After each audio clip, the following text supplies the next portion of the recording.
Another senseless death of an Air Force member. This young airman didn't die from a vehicle accident, a fall, or 1,000 other accidents that happen to airmen every year. He died from an easily preventable injury if only the warnings had been seen. By who? His supervisor, his buddies, and his own body. What did this young airman succumb to? Heat stress. Every year we lose many seemingly healthy airmen to heat stress, regardless of age, athletic ability, or type of job.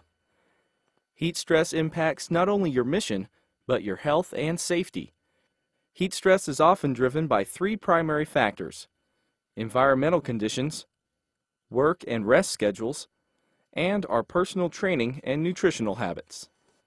4 environmental factors affect the amount of stress a worker faces in a hot work area: temperature, humidity, radiant heat, and wind speed. Individuals with high blood pressure, heart conditions, and people who take water pills may be more sensitive to heat exposure. Heat stress ranges from mild to severe. When the body becomes overheated, a condition of heat stress exists.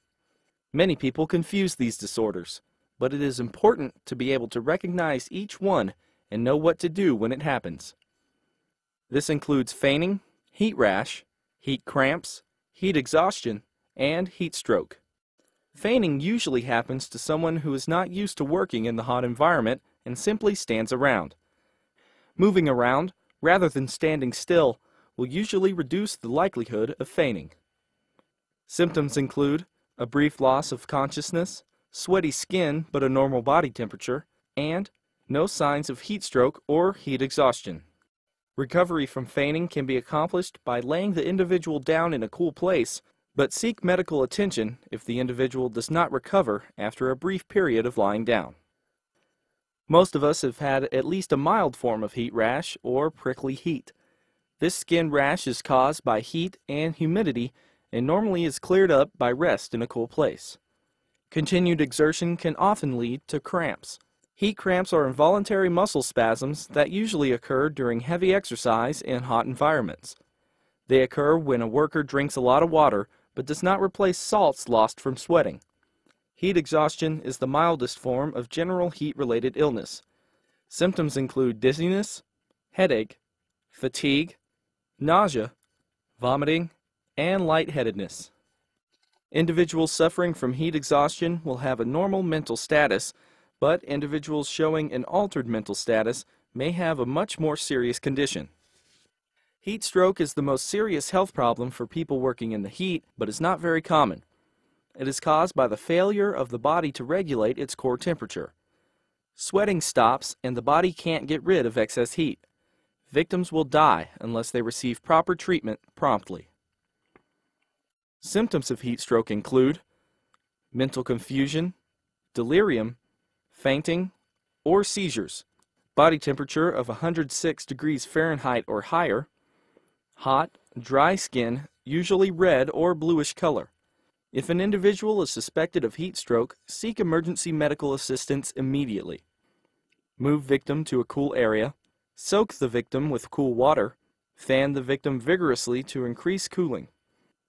Now that we have looked at the forms of heat stress, what can be done to prevent or at least lower the risk of developing heat stress? When looking at reducing heat stress, we look at 4 areas: engineering controls, work practices, personal protective equipment, and training. A number of engineering controls can help reduce heat exposure.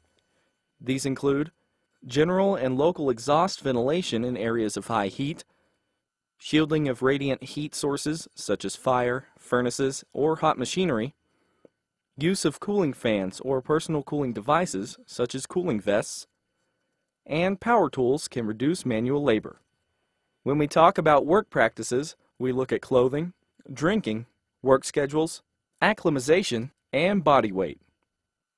Wear loose-fitting, lightweight clothing such as cotton to allow sweat to evaporate. Light colors absorb less heat than dark colors. When working outside, try and wear a lightweight hat with a good brim to keep the sun off your face. Drink plenty of liquids, especially if your urine is dark yellow, to replace the fluids you lose from sweating, as much as 1 quart per hour may be necessary. Water and/or sports drinks are recommended. Since caffeine is a diuretic, beverages such as cola, iced tea, and coffee should be avoided.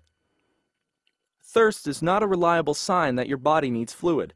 When doing heavy work, it is better to sip rather than gulp the liquids, and they should be cool, not ice cold. Alter your work schedules.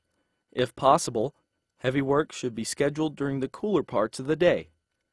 Otherwise, alternate heavy work in the heat with lighter work or work in cooler areas. Acclimate your personnel. New employees and workers returning from an absence of 2 weeks or more should have 5 days to get used to the heat. Begin with 50% of the normal workload and time exposure the first day and gradually build up to 100% on the 5th day. Workers may be at greater risk of heat stress if they lose more than 1.5% of their body weight in a single day from sweating. Personal protective equipment for prevention of heat stress is limited, but when work must proceed in hot conditions, personal cooling systems may help reduce the risk of heat stress. Heat-reflective clothing may alleviate the problem of radiant heat sources, such as fire. However, if the worker is fully covered, he or she will have trouble evaporating sweat. From a safety perspective, heat stress can make you feel tired and irritable, but mainly can reduce your ability to concentrate, resulting in mishaps. In very hot environments, more than a liter of sweat can be lost each hour. A person can quickly become dehydrated. Even when temperatures are cool, individuals can still become susceptible to heat stress and may not take preventative measures until it is too late. So now that we know what causes heat stress, the symptoms, and first aid, how do we prevent heat stress? Know the signs and symptoms of heat-related illnesses. Monitor yourself and your coworkers. Block out direct sun or other heat sources. Use cooling fans and air conditioning. Rest regularly. Drink lots of water, about 1 cup every 15 minutes. Wear lightweight, light-colored, loose-fitting clothes if possible. Avoid alcohol, caffeinated drinks, or heavy meals. While these steps to preventing heat stress work, they are not possible for many everyday jobs in the military. Our jobs often put us in harm's way, battling heat whether from the sun, or fire, or furnace, often wearing bulky gear to protect us, but the same gear can cause heat stress rapidly. One of our most useful tools in preventing heat stress is training. You and your supervisors need to be trained to be able to detect early signs of heat stress. You must understand the need to replace fluids and salt from sweat and recognize the signs of dehydration, fainting, heat cramps, heat exhaustion, and heat stroke. Workers should be encouraged to drink plenty of fluids and be on the lookout for signs of heat stress. Heat stress leads to an increase in mishaps. Discomfort, reduced mental acuity, and decline in attention to detail may increase the likelihood of error and associated mishaps. Heat and humidity can also lead to accidents resulting from the slipperiness of sweaty palms. As a worker moves from a cold to a hot environment, fogging of eyeglasses or face mask can briefly obscure vision, presenting an additional safety hazard. While this video has primarily depicted civil engineering personnel, the facts of heat stress affect each and every one of us regardless of the job. Our personnel today must have the capacity to operate through all environmental extremes, often while wearing cumbersome protective equipment. This is not to imply there is a quick fix to heat stress. Heat stress is a fact of our environment and our own physical limitations. The aim of each and every one of us is to find the optimal balance of environmental conditions, work and rest schedules, fluid intake, and mission-imposed stress to prevent performance decay or physical injury directly related to exertion. Don't be the next one to take this trip because of heat stress. Know and watch your personnel, your coworkers, and yourself. Remember, heat can kill.